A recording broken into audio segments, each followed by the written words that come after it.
Hi everybody, Anthony here from Awesome Anthony Productions, and today I'm going to give you my review of Matthew Vaughn's latest action spy comedy, Argylle.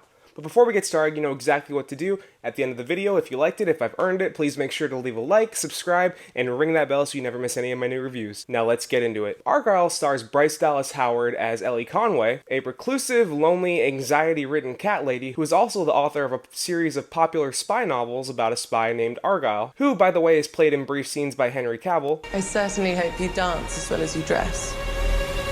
There's only one way to find out. Sporting the worst flat top I've ever seen, along with his right-hand man Wyatt, played by John Cena. Anyway, Ellie is on the 5th Argylle book and is struggling to come up with an ending when she meets Aiden, played by Sam Rockwell. I am such a fan! Oh yeah? What is it you do?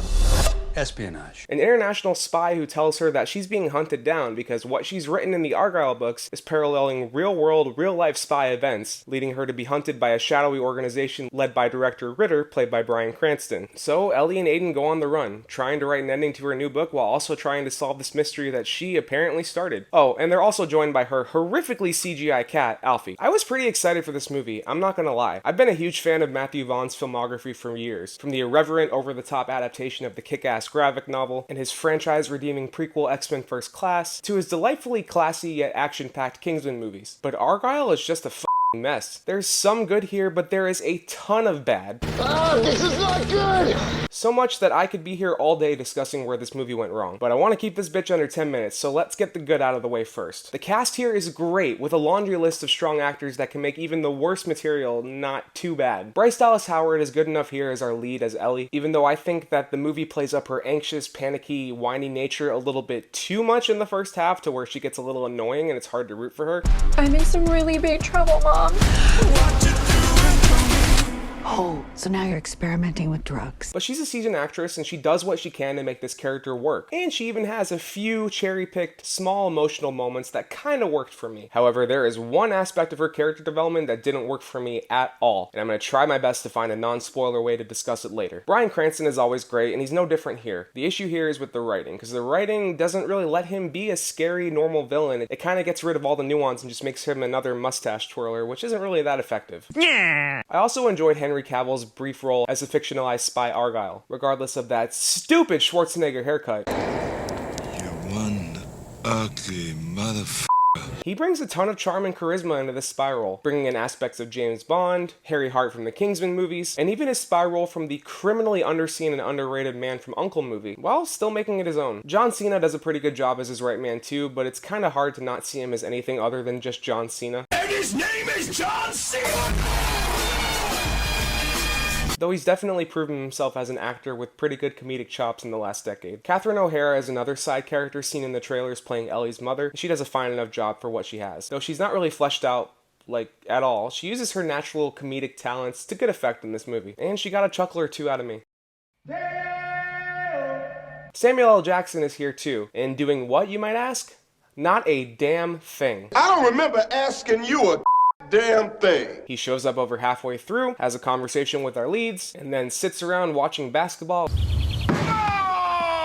Three guys playing horse. Slapping his desk for the last act of the movie. There are a few recurring henchmen that show up throughout the movie too, but they really don't need to be mentioned. They're not scary, they have no personality, they're basically just there to shoot at the heroes and die. The best one in the cast though is definitely Sam Rockwell as Aiden, who right away from his introduction shows that he has the most personality and character flair in this entire movie. He's witty, competent, a badass fighter, even though the movie actively tries to undo those things in the second half. And as a contrast to the anxious, whiny Ellie, he pushes the movie forward with a lot of steam. He also brings about one of the better aspects of the movie too with the creative action on display, utilizing some of Vaughn's uniquely centered and kinetic camera work that became a staple of his during the Kingsman movies. Unfortunately though, this only happens a few times in the movie and it's not the case for the rest of the action, which I'll get to in a little bit. I just want to get one or two more compliments out of the way before I tear this movie apart. In a spy film filled with twists and turns, one twist really got me, along with the big reveal behind the real Agent Argylle that was shown shown in the trailer. It's time for you to meet the real Agent Argylle. Ellie and Aiden have some good chemistry, and they got me to laugh a few times. So yeah, this has a good cast, occasionally pretty cool action, and a handful of laughs thanks to Sam Rockwell's very strong presence. But my god, the rest of this movie is a complete mess. First, let's start with the CGI. You think we've seen some mid-CGI coming from Marvel in the last few years? Argylle makes Marvel CGI look like the second Pirates of the Caribbean movie. Nearly every scene involving movement or action that isn't just characters talking to each other is very obviously green screened with very rushed, often goofy looking CGI backgrounds. They feel so out of place. Even Victoria, My wife. who just likes to watch movies and doesn't really pick them apart like I do, turned to me and said, "This movie feels fake." Fake! This also is not helped at all by the really poor CGI compositing during the action scenes. Now, this doesn't really apply to the hand-to-hand combat scenes that involve like Aiden or the fictional Argylle, but anytime that something larger than life needs to happen, like, oh, I don't know, a Jeep driving down a hill in Greece, crashing through wall after wall, eventually grinding across a ledge like it's Tony Hawk's Pro Skater, the CGI is immediately noticeable in every sense, especially when it comes to the animated bodies with the actors' faces haphazardly thrown on top. It's just all over the place and looks so bad. Even worse than The Flash in some scenes, because at least The Flash had a consistent look to its awful visuals that almost seemed intentional. This just feels amateur. And the CGI for Alfie the cat is even worse. Alfie is made with some truly uncanny valley nightmare fuel CGI. What the hell is that thing? So both of those aspects are already something that puts you off of this movie in the first 5 minutes. And that's before we even get into the shit show of a convoluted plot. Though the basic plot points are easy enough to follow from scene to scene, the overall plot doesn't even start to make a lick of sense until over halfway through the damn movie. What the f is going on? And then when the movie does start to make sense by the end, it just becomes filled with conveniences, plot holes, and character assassinating developments that just makes the movie completely fall apart. It really felt like the writers were more interested in fitting as many twists as they could into a short duration of time that it honestly feels like M. Night Shyamalan wrote a spy movie. What a twist. And only 2 of those twists were really effective to me, as I said earlier. The other 9 or 10 twists in the movie, saw them coming at least 15 or 20 minutes before they happened. You didn't see that coming?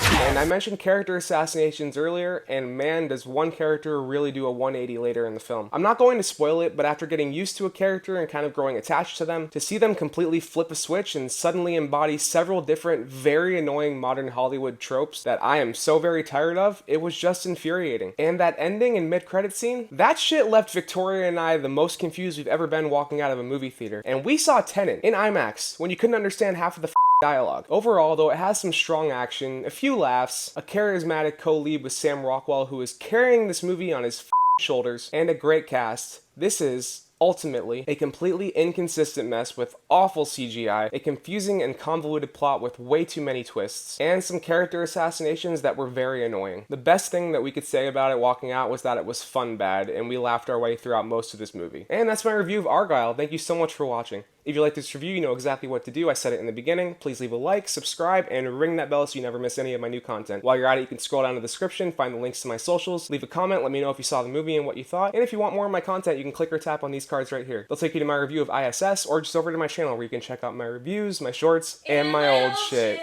Thank you so much for watching, everybody, and I will see you next week for my review of Lisa Frankenstein.